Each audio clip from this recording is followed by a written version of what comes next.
Hello, my name's Bradford. I'm one of Megan's best friends, but I'm going to say best friend. She calls me her gay husband.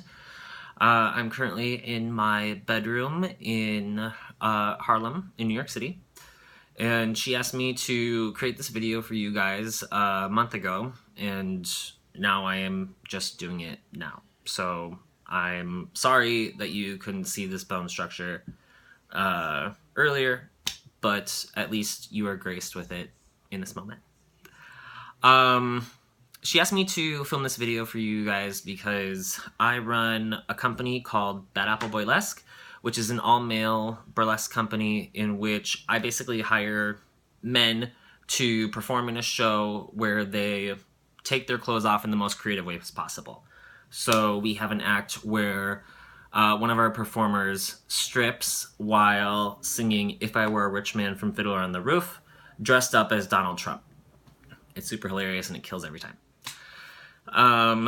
And the reason that I think that she asked me to do this video for you is I run a company that it probably would be considered controversial for mainstream media, for heteronormative culture. And I want to talk to you guys about, I know the subject is ethics in public relations, and so my focus for my company is recognizing the ethics for a mainstream community so that I am able to profit as much as possible while still recognizing the difference between ethics and morals in order to achieve the highest success rate. Basically, for anyone who wants to go into public relations, it's not about what's best for you personally. It's more about recognizing the ethics of the cultures that you're catering to and also the ones outside of your audience in order to create the most profit. So in order to understand how this works, I'm sure that you've all gone over this, but the difference between ethics and morals is really what creates a divide and is difficult for people to understand because the lines are blurred so often.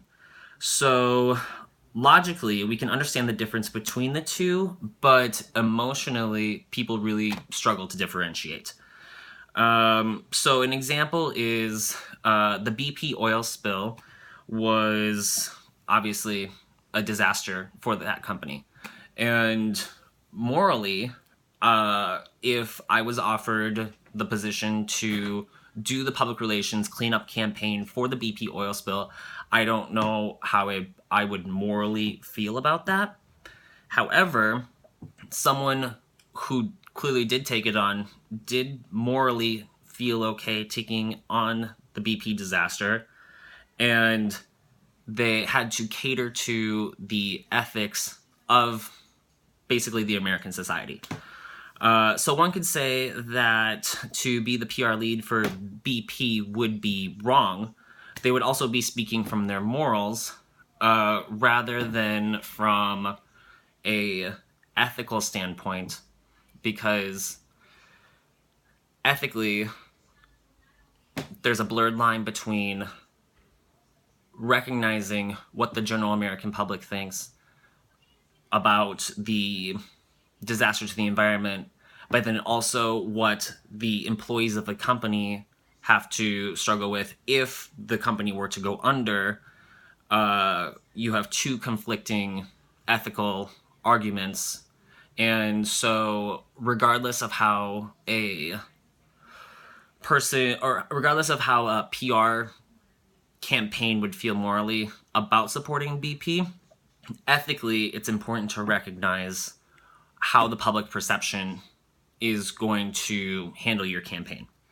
So another example is Planned Parenthood.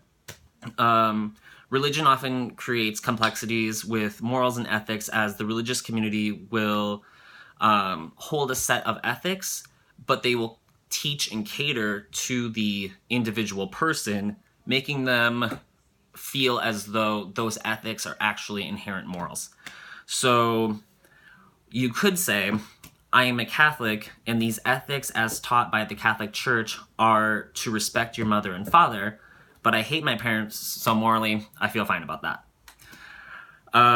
Or someone could say, I am a Catholic, and every ethical standard set by the Church I consider to be inherently moral.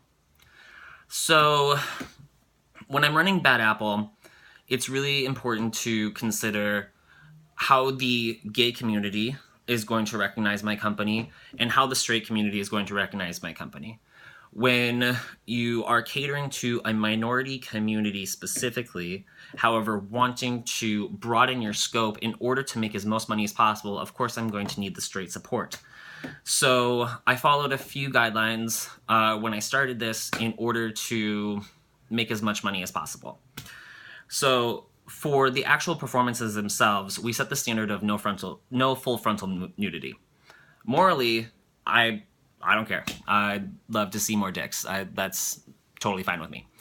But ethically, people in the general community would prefer to keep that level of mystery. So we made an ethical decision to not have full frontal nudity in our show.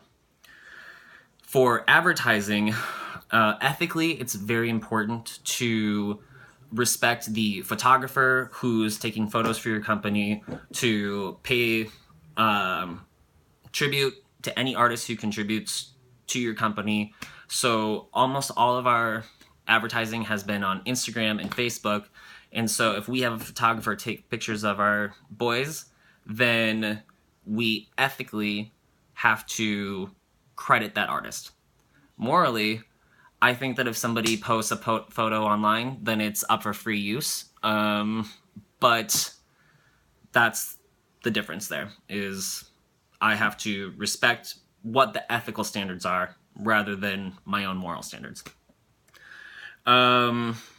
So then, finally, another big thing that we really tried to support for the company is making sure that we are going to other nightlife events in order for people to want to come back to our events.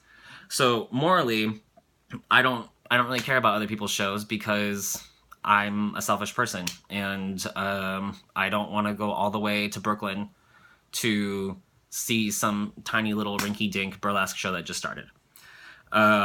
Ethically, the community definitely really responds when we show that